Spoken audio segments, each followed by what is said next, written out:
Hello guys, good evening. So guys, हमारी जून की monthly magazine चल रही थी।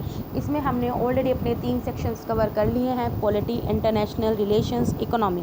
तो आज हम सिक्योरिटी स्टार्ट करते हैं। तो चलिए आज का फर्स्ट टॉपिक स्टार्ट करते हैं, police preparedness during the covid pandemic.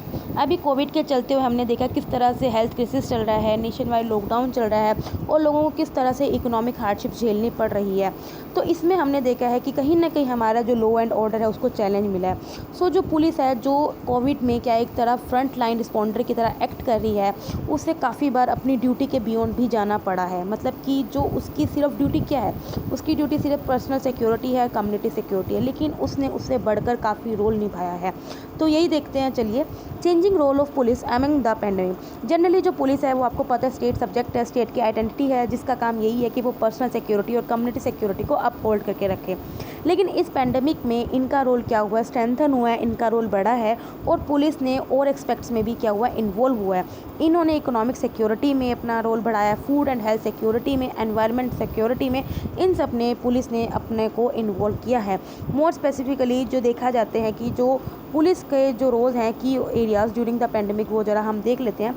Monitoring and enforcement इन्होंने किस तरह से किया है, जैसे टेम्परेरी क्वारंटाइन लोगों को प्रोवाइड किया है और लोगों को एनकरेज किया कि आप होम क्वारंटाइन हो, सोशल डिस्टेंसिंग हो।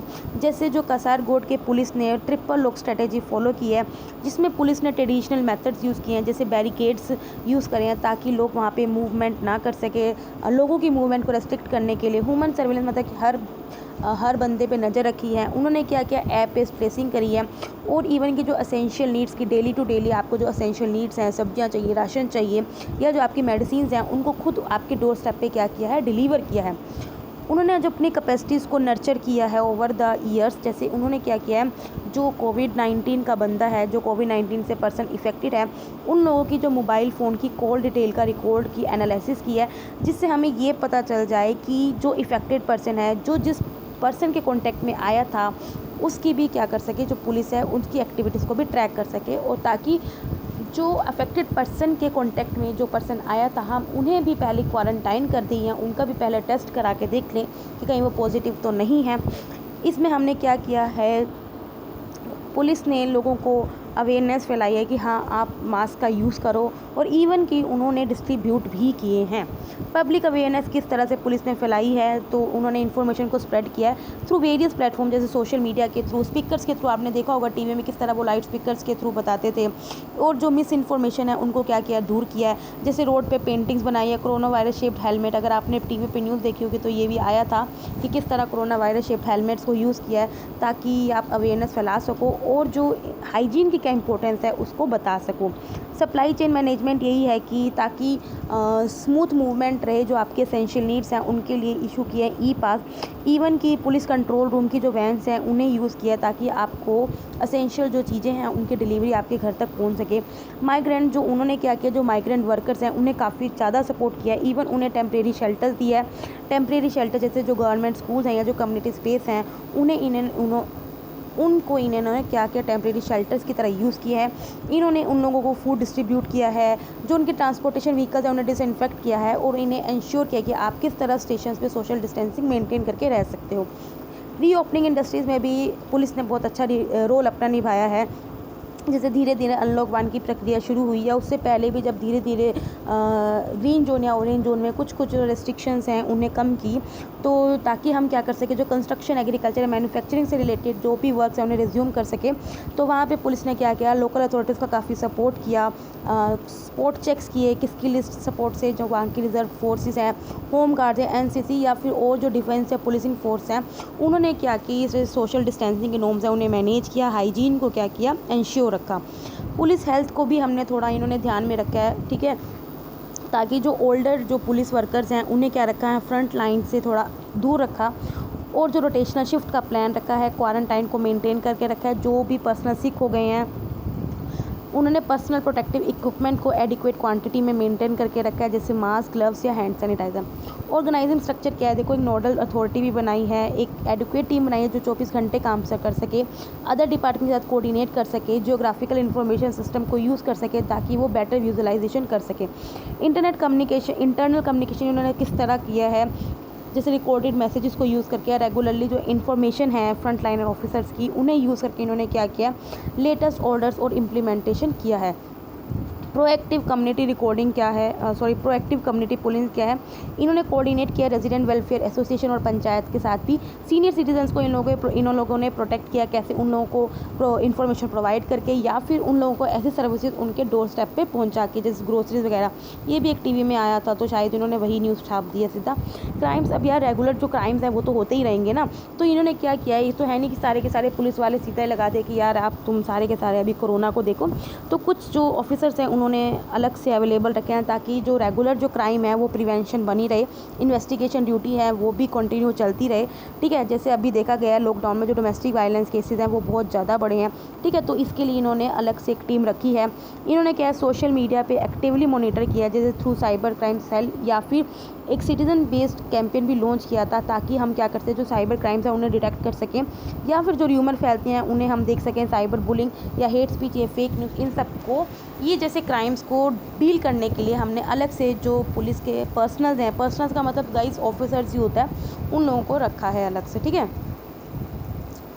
प्रिजन्स एंड जुवेनली होम्स, अभी क्या किया है जो पुलिस ने क्या किया है, जो ताकि प्रिजन में, जेल में कोविड का आउटब्रेक ना हो, तो इसलिए उन्होंने क्या किया है, हाइजीन को इनकलकेट किया है जेलों में भी, और सोशल डिस्टेंसिंग की प्रैक्टिसेस वहाँ पे भी करी है। ठीक है, उन्होंने वीडियो कॉल की अरेंजमेंट करी है विद लॉयर्स, और क्या किया है, कुछ जो सिलेक्टेड प्रिजनर्स थे या जो अंडर ट्रायल्स के प्रिजनर्स थे उन्हें अभी बेल पे क्या किया है, रिलीज़ कर दिया है, या फिर जो माइनर क्राइम्स वाले जो मतलब कि प्रिजनर्स थे उन्हें क्या किया है, उनका जो डिटेंशन पीरियड उसे रिड्यूस कर दिया। ठीक है, तो ये कुछ बताया कि किस तरह से डिफरेंट एरिया में पुलिस ने अपना योगदान दिया है, और एज अ मतलब कि जो उनका मेन रोल है उसके अलावा उन्होंने किस तरह से सोसाइटी में अपना योगदान दिया है, तो ये बताएं हैं। अब क्या कर रहे हैं, चैलेंजेस क्या फेस कर रही है, तो इवन बिफोर पैंडमिक भी जो फेस कर रही थी पुलिस चैलेंज, जरा देख लेते हैं। According to the report of status of policing in India 2019, जो कि किसके द्वारा रिपोर्ट पब्लिश की गई थी, centre of for study of developing society and the common cause, ये कॉमन कॉज एक एनजीओ है, इन दोनों ने मिलके और कुछ और अदर ऑर्गेनाइजेशन ने भी मिलके ये रिपोर्ट पब्लिश करी थी, that is the status of policing in India report. उन्होंने ये बताया था कि पुलिस जो है इंडिया में काफ़ी सीरियस चैलेंजेस क्या कर रही है, फेस कर रही है। जैसे ऑलरेडी यहाँ पे जो पुलिस ऑफिसर्स की कमी है, मतलब कि जो इंडिया में पुलिस है वो 77% सेंक्शन स्ट्रेंथ पे है, जबकि अभी भी अपनी फुल कैपेसिटी पे नहीं है, और अगर वो फुल कैपेसिटी पे हो भी जाए तो भी इंडिया एक one of the weakest police countries होगी वर्ल्ड में। ठीक है, जिस तरह से हमारी आर्मी है वो एक one of the strongest army में गिनी जाती है, लेकिन जो हमारी पुलिस है वो one of the weakest police countries में से गिनी जाती है। ठीक है, पुलिस पर्सनल पे हाई वर्कलोड है, ऑन एवरेज देखा जाता है जो एक पुलिस पर्सनल है वो 14 घंटे एक दिन में काम करता है, और उसमें जो 80% पुलिस पर्सनल है वो 8 घंटे से ज़्यादा एक दिन में काम करते हैं, और 10 में से 8% ऐसे हैं जिनको ओवर टाइम वर्क करने का पैसा भी नहीं मिलता है। ठीक है, देखा गया लैक ऑफ हाउसिंग फैसिलिटी, 17.21 जो लाख पुलिस ऑफिसर्स हैं उसमें से सिर्फ और सिर्फ 6 लाख फैमिली के पास ही अपने क्वार्टर्स अवेलेबल हैं, अगर हम bureau of police research and development का डाटा देखें जो कि 2015 का है। अब पेंडेमिक में किस तरह से क्या चैलेंजेस हैं जो पुलिस ने फेस किए हैं, ज़रा वो देख लेते हैं। स्टाफिंग, ठीक है, अभी आपको भी पता है कि अमंग द मतलब कि जो पुलिस है उनके अंदर भी क्या है, वायरस फैला है, बहुत पुलिस ऑफिसर्स को वायरस हुआ है, जिस वजह से उनकी फैमिलीज़ में भी ये फैला है। ठीक है, जिस वजह से ऑलरेडी हमारी जो पुलिस की स्ट्रेंथ थी वो कम है, और अब जो है फाइटिंग स्ट्रेंथ फोर्स की और कम हो गई है। इल इक्विप्ड है, इनके पास प्रोटेक्टिव गियर नहीं है, वो एक जो सब स्टैंडर्ड मास्क है उन्हीं को दिन भर पहनते हैं। इंफ्रास्ट्रक्चर उनका अच्छा नहीं है, उनके पास जो व्हीकल्स हैं, जो पुलिस के व्हीकल्स हैं वो नॉर्मल ही हैं, मतलब कोई अगर एमरजेंसी आ जाए तो वो इस इंफ्रास्ट्रक्चर के साथ कभी भी डील नहीं कर सकते। इल ट्रेंड है, लास्ट 5 ईयर्स में देखा गया सिर्फ 6.4% ही पुलिस के फोर्स हैं जिन्हें क्या किया, ट्रेनिंग प्रोवाइड की गई है as per the status of police report जो भी इन्होंने पब्लिश करी थी। क्या नाम है, status of policing in India report के हिसाब से देखा जाए तो पिछले 5 साल में सिर्फ 6.4% पुलिस फोर्सेस को क्या किया, ट्रेन किया गया है। ठीक है, पुलिस को अगर ट्रेन किया जाता है वो रफ़ होने के लिए क्या जाता है, उनको जो कि सॉफ्ट स्किल जो नेसेसरी चाहिए ताकि हम पब्लिक का कॉन्फिडेंस गेन किया जाए वो इन्हें नहीं प्रोवाइड किया जा रहा है। ठीक है, बाकी ये तो आपको पता ही है कि भी पब्लिक जो है इनके रूल्स एंड रेगुलेशंस को नहीं मानती, जिस वजह से पुलिस का जो टास्क है, काम है, वो और डिफ़िकल्ट हो जाता है। ठीक है, एक जो स्टैंडर्ड ऑपरेशन प्रोसीजर है वो एब्सेंट है। अभी पैंडेमिक में क्या प्रोसीजर, क्या फॉलो करना है, क्या नहीं करना, वो अभी एक प्रॉपर प्रोसीजर नहीं है, जिस वजह से जैसे सपोज करो there was very much confusion regarding the disposal and the handling of dead bodies because of the कोविड-19। ठीक है, तो ये खुद एक बहुत बड़ा इशू है और इसके ऊपर कोई प्रोसीजर नहीं है। ठीक है, तो इसमें भी पुलिस क्या होती है, कन्फ्यूज़ हो जाती है। अब वे फॉर्ड क्या है कि हम क्या कर सकते हैं, देखो फाइनेंस करना होगा, जैसे जो कॉर्पोरेट सोशल रिस्पॉन्सिबिलिटी से हमें फ़ंड आता है, तो हमें उस फंड को हमें पुलिस की फंडिंग में भी यूज़ करना चाहिए, सो दैट जो पुलिस में कुछ कमियां हैं उसे हम क्या कर सकें, पूरी कर सकें। हमें जो domestic gender violence, child abuse के ये जो केसेस हैं उनके लिए क्या करना चाहिए, एक लोकल इंटेलिजेंस नेटवर्क को कवर करना चाहिए, बिल्ड करना चाहिए। और एक हमें हेल्पलाइन नंबर एक्टिव, देखो एक्टिव हेल्पलाइन नंबर होना चाहिए, बिकॉज हेल्पलाइन नंबर हमारे इंडिया में हर एक के हैं लेकिन एक्टिव नहीं है। और उन्हीं को क्या करना चाहिए, एनजीओ या जो मेडिकल रिहेबिलिटेशन सेंटर है उनके साथ कोऑर्डिनेट करना चाहिए, ताकि उन्हें अच्छी काउंसलिंग सपोर्ट मिले। पुलिस की जो हाई हैंडेडनेस है उसे एड्रेस करना चाहिए। This abolition need is further professional standard settings. Abolition का मतलब होता है डिफेक्ट्स, जो डिफेक्ट्स हैं उन्हें हमें प्रोफेशनल स्टैंडर्ड सेटिंग्स चाहिए, कुछ बिहेवियरल एथिकल नॉर्म्स चाहिए। ठीक है, ट्रेनिंग चाहिए, और हमें पब्लिक का ट्रस्ट क्या जीतना है भाई, सबसे बड़ी बात है, ताकि पब्लिक भी क्या करे, आपके रूल्स और रेगुलेशन को मतलब कि क्या करे, फॉलो करे। क्योंकि अभी हमने लास्ट मंथ की मैगजीन में पढ़ा था किस तरह से कस्टोडियल वायलेंस। ठीक है, तो अब देखो अब ऐसे ऐसे किस्से होंगे और ऐसे ऐसे रिपोर्ट्स आएंगी किस तरह से 90% कस्टोडियल वायलेंस होती है, टॉर्चर किया जाता है पुलिस के द्वारा। तो यार पुलिस की इज्जत पब्लिक कैसे करेगी, है ना। तो सच्चाई तो हर कोई जानता है, और ये भी पता है हर पुलिस वाला एक जैसा नहीं होता। तो यही है कि पुलिस को भी पब्लिक का ट्रस्ट जीतना होगा। ठीक है, तो अगली न्यूज़ पे चलते हैं, लोन वोल्फ अटैक्स। देखो लोन वोल्फ अटैक क्या होता है, मैं आपको ज़रा बता दूं थोड़ा सा। लोन वोल्फ वैसे एक एनिमल होता है जो अकेला रहना पसंद करता है। ठीक है, तो लोन वोल्फ अटैक वो अटैक होता है जो एक इंडिविजुअल के द्वारा किया जाता है, मतलब एक पर्सन सब प्लान भी करता है, प्रिपेयर भी करता है और उसे एग्जीक्यूट भी करता है। मतलब कि उसे ना कोई ऑर्डर देता है, ना कोई ऑर्गेनाइजेशन ऑर्डर करता है, ना ही कोई दूसरा इंडिविजुअल उसे ऑर्डर करता है, ना कोई और दूसरा ग्रुप उसे ऑर्डर करता है। वो सिर्फ अपने खुद पे खुद करता है, कोई भी अटैक करता है। ठीक है, तो लोन वोल्फ अटैक वो होता है जो एक इंडिविजुअल के द्वारा किया जाता है। ठीक है, तो आई होप आपको समझ में आ गया होगा। तो अभी इसी को हम अच्छे से पढ़ते हैं। रिसेंटली एक लोन वोल्फ अटैक देखा गया है जो एक इंडिविजुअल के द्वारा किया गया, कहाँ पे, लंदन में। ठीक है, कहाँ पे, लंदन में। अब देखो लोन वोल्फ अटैक क्या होता है। लोन वोल्फ अटैक में क्या होता है, इसमें क्या करते हैं, या तो आप किसी इंसान को डराते धमकाते हो, या फिर आप वायलेंस का यूज़ करते हो बाय अ सिंगल परपेचुअल, मतलब एक इंडिविजुअल आदमी करता है। लोन वोल्फ अटैक क्या होता है, ये कोई भी सपोर्ट नहीं करता, किसी की कोई डायरेक्ट सपोर्ट नहीं होती, ना ही किसी ग्रुप की, ना ही किसी दूसरे इंडिविजुअल की, ना उसे उस वायलेंस को करने में ना कोई प्लान करता, ना कोई प्रिपरेशन करता, ना कोई एग्जीक्यूशन करता। तो जो लोन वोल्फ होते हैं वो क्या करते हैं, प्रेफर करते हैं सब कुछ टोटली एक्ट करना अलोन, ताकि जो हिज हर रेडिकलाइजेशन है वो एक्शन में आ जाए, may be spoiled bye violent. अब क्या होता है, अब वो लोन वोल्फ अटैक करता क्यों है, मतलब कि वो ऐसे अटैक करता क्यों है, क्योंकि क्या होता है वो एक एक्सट्रीमिस्ट बन जाता है। ठीक है, वो एकदम से भड़क जाता है, किस से वो भड़क सकता है। ठीक है, वायलेंट मीडिया इमेजेस, कुछ मीडिया इमेजेस ऐसी होती हैं, कोई बुक्स होती हैं या कोई फातवास होते हैं, मैनिफेस्टोस है। ठीक है, तो देखो एक्सट्रीमिस्ट कौन होते हैं, एक्सट्रीमिस्ट वो होते हैं जो अपनी डिमांड पूरी करने के लिए क्या करते हैं, वायलेंस मेथड्स का यूज़ करते हैं, वायलेंस मीन्स का यूज़ करते हैं।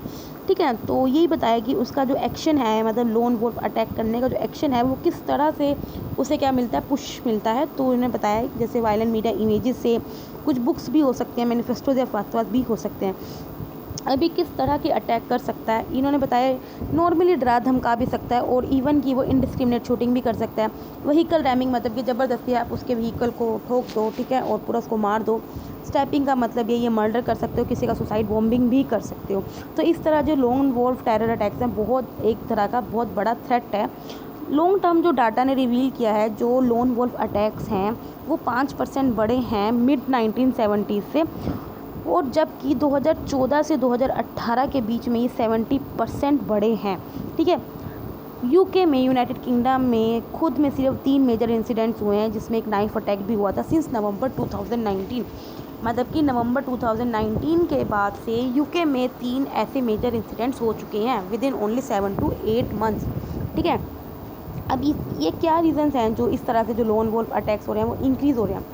तो कोई पहली बात है कि टेक्नोलॉजी के थ्रू किसी को भी भड़काना बहुत ज़्यादा ईजी है, जैसे सोशल मीडिया प्रोफाइल्स के थ्रू, या फिर हेट स्पीच या प्रो टेररिस्ट सेंटिमेंट फ्लरिश। इस वजह से ये जो इंक्रीज़ हो रहे हैं, तो ये रेडिकलाइजेशन थ्रू टेक्नोलॉजी बहुत ईजी हो गया है। इन लोगों के लिए एक as a source of inspiration या एक्ट करता है। ठीक है। मोर ओवर अभी हमारे पास हर चीज़ का ओपन एक्सेस है, इंस्ट्रक्शंस आप किस तरह से वेपन्स प्रिपेयर कर सकते हो, तो ये भी कहीं ना कहीं इन लोगों को क्या करता है, इंस्पायर करता है। मेंटल इलनेस देखा गया है एक एस्टिमेट्स के थ्रू, कुछ रिपोर्ट के थ्रू ये देखा गया है जो ये लोन वोल्फ अटैक करते हैं वो लोग मेनली जो 40% अटैक्स जो लोग करते हैं वो मेनली मेंटल इलनेस से क्या कर रहे हैं, सफ़र कर रहे हैं। जो मैनी यूथ है जो कि ग्रेटर रिस्क पे है मेंटल हेल्थ कंडीशन पे, क्यों? क्योंकि उनकी या तो कुछ लिविंग कंडीशन ऐसी है, स्टिग्मा, डिस्क्रिमिनेशन, एक्सक्लूजन या lack of access to quality support या सर्विसेज, वो इन लोगों को और ज़्यादा क्या वल्नरेबल बना देता है इस रेडिकलाइजेशन पे। इंक्रीजिंग एक्सट्रीम आइडियोलॉजिकल मूवमेंट, आजकल क्या है जो यूरोप कंट्रीज़ में बहुत ज़्यादा एक्सट्रीम आइडियोलॉजिकल मूवमेंट चल रहे हैं। जो माइनॉरिटीज़ हैं उन्हें डर होता है, या जो माइनॉरिटीज़ होगी रिलीजियस माइनॉरिटीज़ या रेफ्यूजीज़ होती हैं उन्हें क्या है, एक फियर है कि कहीं वो गवर्नमेंट या सोसाइटी उनके अगेंस्ट ना हो जाए, तो इस वजह से इनके अंदर क्या ये रेडिकलाइजेशन की भावना बढ़ रही है। ईज़ ऑफ एक्सिक्यूशन क्या है कि जो टेररिस्ट ऑर्गेनाइजेशन हैं उन्हें भी लगता है कि यार अब हम इतना मतलब सक्षम नहीं है, क्योंकि लॉज वगैरह बहुत ऐसे हैं, स्ट्रिक्ट लॉज हैं, तो टेररिस्ट ऑर्गेनाइजेशन सोचते हैं कि ये वायलेंस को स्प्रेड करने के लिए ये टैक्टिक बहुत इजी है, लोन वोल्फ अटैक्स को यूज़ करना बहुत इजी है, तो वो क्या करते हैं, पढ़ते हैं। देखो, terrorist organisation have embrace this tactic to spread violence in countries where coordinated big attacks are difficult to execute to the stringent security. Terrorist organisation को लगता है कि ऐसे बड़े अटैक करना बहुत मुश्किल है, क्योंकि वहाँ पे जो सिक्योरिटी है वो बहुत ज़्यादा है, तो इसलिए वो ऐसी टैक्टिक प्ले करते हैं, ऐसा मतलब षड्यंत्र रचते हैं कि खुद ब खुद जो लोन वोल्फ अटैक है ना वो खुद पे खुद चल के आते हैं। ठीक है।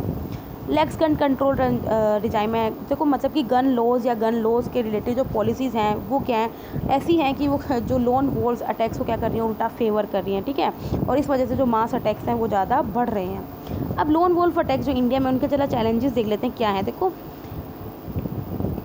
वीकनिंग पोजीशन हो रही है इस्लामिक स्टेट की इराक और सीरिया में, जिस वजह से जो टेररिस्ट की रीग्रुपिंग होना थोड़ा मुश्किल हो गया, तो इसलिए ग्रुप्स क्या करते हैं, वो खुद प्रेफर करते हैं कि लोन वोल्फ अटैक को मतलब कि किया जाए उनके मेंबर्स के द्वारा या उनके सिंपथाइजर्स के द्वारा। ठीक है।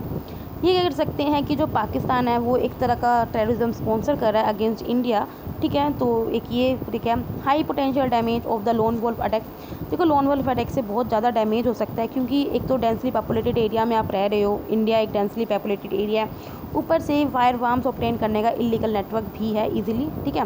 Spread of fake news and miss information, fake news जो कि सोशल मीडिया के थ्रू फैलती है वो इस तरह से फैलती है कि जो लोन वोल्फ अटैक्स का जो काम है वो बहुत आसान करती है। ठीक है। और वायलेंस को सीख बहुत ईजिली कर लेती है।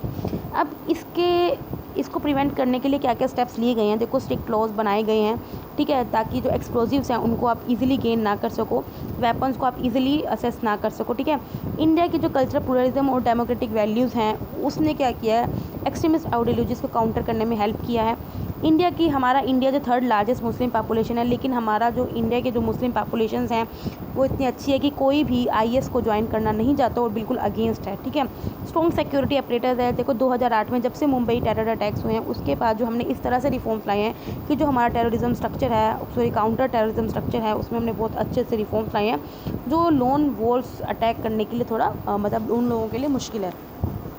अब क्या है, threats associated with the lone wolf attacks, क्या डर हैं जो लोन वोल्फ अटैक से है, जरा देख लेते हैं। देखो, पहली बात ये कि इन्हें डिटेक्ट करना और प्रिवेंट करना बहुत मुश्किल होता है। इवन जो इंटेलिजेंट एजेंसीज़ हैं या जो लॉ एनफोर्समेंट हैं या जो अंडर कवर सोर्सेज हैं, जो कम्युनिकेशन हैं, वो भी इनके लिए लेस इफेक्टिव पड़ जाती है, क्योंकि इसमें कोई एक्चुअली जो है एक इंडिविजुअल ही है। ये नहीं कि आप उसके किसी क्लाइंट को पकड़ लो, उसके साथ वाले दोस्त को पकड़ो और मुझसे पूछो यार तू बता। ठीक है। क्योंकि वो इंडिविजुअल है, उसकी खुद की इंटेंशन है, तो उसी को सब प्लान पता है, तो इसलिए इन्हें डिटेक्ट करना, प्रिवेंट करना बहुत मुश्किल है। हर्डल्स इन प्रोफाइलिंग, ठीक है, जो लोन वोल्फ टेररिस्ट होते हैं ये क्या, इसमें एक आइडियोलॉजी नहीं होती, इसमें डिफरेंट टाइप ऑफ आइडियोलॉजीज़ होते हैं। कुछ रिलीजियस आइडियोलॉजीज़ वाले होते हैं, कुछ एनवायरमेंटल को लेके होते हैं, कुछ एनिमल राइट के एक्सट्रीमिस्ट होते हैं। तो उस आइडियोलॉजी को पहचानना बहुत मुश्किल होता है। ठीक है। और इस वजह से उनको काउंटर करना भी बहुत मुश्किल है। Hard to distinguish from internet banter, भाई देखो ये बहुत एक्सट्रीमली डिफ़िकल्ट है कि आप to differentiate between extremist and who tend to commit attack. देखो, एक होता है एक्सट्रीमिस्ट, ठीक है, कि हाँ जो उसे लग रहा है कि हाँ एकदम से भड़क जाना, लेकिन एक होता है जो एक्चुअल में अटैक कर रहा है, तो उन दोनों के अंदर डिफरेंस करना बहुत ज़्यादा मुश्किल है। ठीक है। तो यही बताया। People who might not have the means, अभी क्या है कि हम किसी भी बंदे को तो नहीं पकड़ सकते ना। ठीक है। तो इन्होंने यही बताया, people who might not have means, opportunity और even desire to actually join a terrorist organisation might nevertheless come to see lone wolf attack as an appealing way to express their rage and avenge precise industry. ठीक है, अब way forward क्या है कि हमें कुछ multi prolonged approach चाहिए towards radicalisation, जो कि गवर्नमेंट और सिक्योरिटी एजेंसीज को अडॉप्ट करना चाहिए। ह्यूमन इंटेलिजेंस को थोड़ा बढ़ाना चाहिए। हमने कम्युनिटीज़ और कम्युनिटी लैंडर्स को इसके साथ टाइज अच्छे, सोशल मीडिया को मॉनिटर करना चाहिए ताकि हम इस तरह के जो टेररिस्ट अटैक्स हैं उन्हें क्या कर सकें, काउंटर कर सकें। हमें लोन वोल्फ अटैक्स को लेस क्या बनाना है, लिथल मतलब लेस डिस्ट्रक्टिव बनाना है। किस तरह से, ताकि हम एक्सप्लोसिव मटेरियल्स का लिमिटिंग असेस देके, या जो सेमी एटॉमिक वेपन्स है उन लोगों का लिमिटिंग असेस देके। हमें फोकस करना है इंटेलिजेंस पे, और जो सेल लीडर्स हैं उन्हें सस्पेक्ट करना है, डिस्ट्रॉय करना टेररिस्ट कमांड सेंटर्स को। प्रोएक्टिव मेजर हम किस तरह से ले सकते हैं, हम लोकल पुलिस को ट्रेन कर सकते हैं। ठीक है, कुछ इंटेलिजेंस या काउंटर टेररिज्म स्ट्रक्चर है उन्हें अच्छे से प्लानिंग कर सकते हैं। बिग डाटा एनालिटिक्स कैसे कर सकते हैं, आप जो सोर्स ऑफ इंफॉर्मेशन है या जो साइबर्स वगैरह उन पर अच्छे से मॉनिटर कर सकते हैं। ठीक है, तो ये कुछ वे फॉरवर्ड है। ठीक है, आगे बढ़ते हैं। Financial action task force Pakistan को अभी मतलब कि देखो पिछले साल भी पाकिस्तान को फाइनेंशियल एक्शन टास्क फोर्स ने अपनी ग्रे लिस्ट में रखा था, तो अभी भी यही है कि पाकिस्तान को इज़ लाइकली टू रिमेन, अभी भी वो ग्रे लिस्ट में ही रहेगा। किसकी, FATF की, क्योंकि उसने क्या किया है, टेररिज्म फाइनेंसिंग के अगेंस्ट ना ही कोई लीगल प्रोसीडिंग स्टार्ट करी है और ना ही कुछ पेनल एक्शन लिया है। ठीक है, तो इस वजह से पाकिस्तान को ग्रे लिस्ट में ही अभी रखा गया है फाइनेंशियल एक्शन टास्क फोर्स के द्वारा। एक सेकेंड, खैर, तो फाइनेंशियल एक्शन टास्क फोर्स है क्या, देखो ये ग्लोबल मनी लॉन्ड्रिंग और टेररिस्ट फाइनेंसिंग को वाचडॉग है, मॉनिटर करती भी कहीं मनी लॉन्ड्रिंग तो नहीं हो रही है, कहीं पे टेररिस्ट की फाइनेंसिंग तो नहीं हो रही, तो उसको रोकती है। इंटर गवर्नमेंटल बॉडी है, इंटरनेशनल स्टैंडर्ड सेट करती है ताकि जो इलीगल एक्टिविटीज़ हैं वो प्रिवेंट कर सके और सोसाइटी को कुछ हार्म ना पहुँच सके। अभी फाइनेंशियल एक्शन टास्क फोर्स में 37 कंट्रीज़ हैं, इसमें इंडिया भी है, तो ये आपको याद रखना चाहिए। 2 इसमें रीजनल ऑर्गेनाइजेशन है, जैसे यूरोपियन कमीशन भी है, गल्फ कोऑपरेशन काउंसिल भी है। इसको जुलाई 1989 में बनाया गया था, जब G7 समिट हुई थी पेरिस में, तब इसे बनाया गया था। पहले जब इसे बनाया गया था तो इसको एग्जामिन करना था या और मनी लॉन्ड्रिंग के मेजर्स को कॉम्बैट करना था। देखो मनी लॉन्ड्रिंग क्या होता है, जो आप ब्लैक का पैसा है उसको क्या कर ले हो, आप वाइट दिखा देते हो, तो इसी को होता है मनी लॉन्ड्रिंग। ठीक है, तो 1989 में से सेटअप किया था G7 समिट के बाद, जो पेरिस में हुई थी। तो पहले जब इसका काम था वो सिर्फ मनी लॉन्ड्रिंग एक्टिविटीज़ को कम्बैट करने के लिए, लेकिन इसके बाद इसको एक्सपेंड कर दिया गया और साथ में इसका काम कहाँ पे तक बढ़ा दिया, कॉम्बैट टेररिज्म फाइनेंसिंग तक भी। ठीक है, और ये करने के कहीं भी वेपन्स का प्रोलिफरेशन ना हो। प्रोलिफरेशन का मतलब होता है जमाखोरी। ठीक है, वेपन्स का जमाखोरी ना हो जिस वजह से मास डिस्ट्रक्शन ना हो।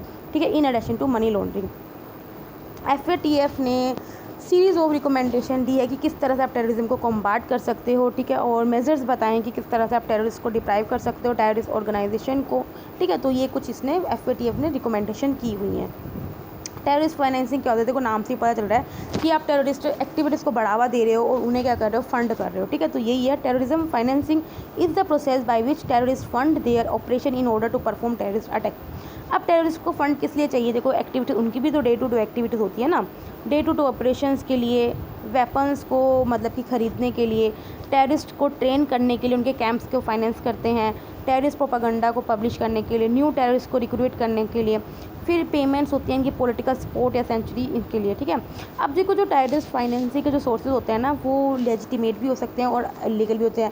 लेजिटिमेट कौन सा फंड है, जैसे आपको चैरिटी या कोई डोनेशन से जो पैसा आ रहा है आप उसको भी यूज़ कर सकते हो, या फिर जो अनलॉफुल एक्ट हैं, जैसे आप ड्रग ट्रैफिकिंग करके या मनी लॉन्ड्रिंग करके, स्मगलिंग करके या इलीगल आर्म ट्रैफिकिंग करके यहाँ से जो पैसा कमा रहे हो उसको भी आप टेररिस्ट फाइनेंसिंग में यूज़ कर सकते हो। सोर्स कुछ भी हो सकता है, मतलब कि लेजिटिमेट भी हो सकता है और अनलॉफुल भी हो सकता है। ठीक है, अब क्या रोल क्या है फाइनेंशियल एक्शन टास्क फोर्स का टेररिज्म फाइनेंसिंग को कॉम्बैट करने में।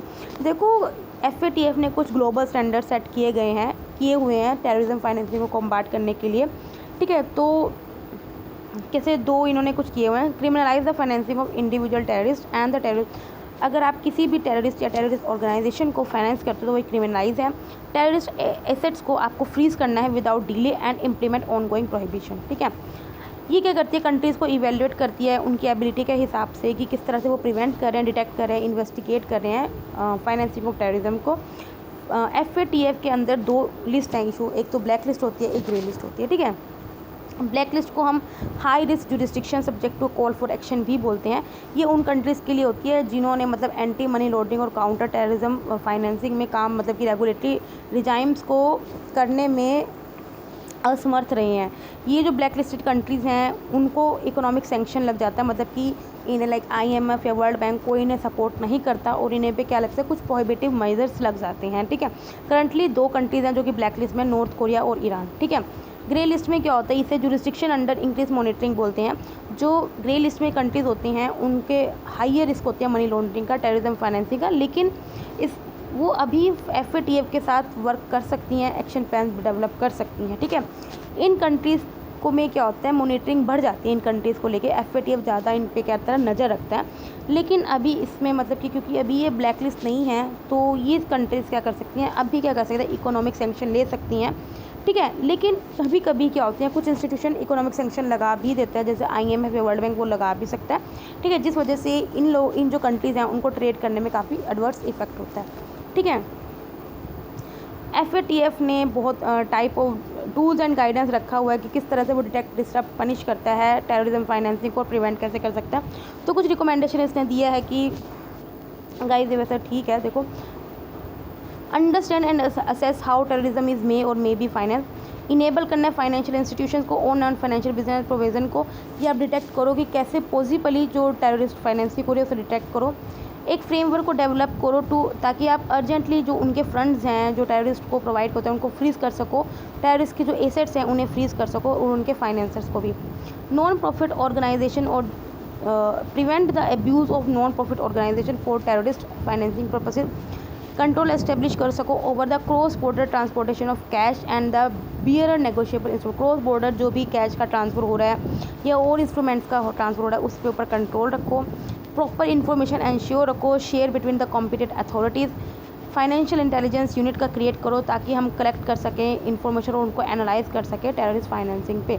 ठीक है, तो इस तरह से फाइनेंशियल एक्शन टास्क फोर्स का इन्होंने पूरा रोल डिस्कस कर लिया है। न्यूज़ में बस बात इतनी ही थी कि पाकिस्तान को केस में रखा है, ग्रे लिस्ट में रखा है, लेकिन उसके बाद जो हमने पढ़ा है वो इम्पोर्टेंट चीज़ पढ़ी है, सारी स्टैटिक इन्फॉर्मेशन पढ़ी है कि फाइनेंशियल एक्शन टास्क फोर्स है क्या, कब ये डेवलप हुआ, क्या क्या इसने काम किया, क्या इसका रोल है। ठीक है, तो ये सब आपको अच्छे से करना है। ठीक है, तो गाइज़ यहाँ पे हमारी सिक्योरिटी की कंप्लीट हो गई है। कल से हम अपना एनवायरनमेंट का चैप्टर स्टार्ट करेंगे। तब तक के लिए टाटा, बाय बाय गाइज़। कोई दिक्कत हो तो कमेंट करना, बाकी लाइक कर देना। Bye bye guys.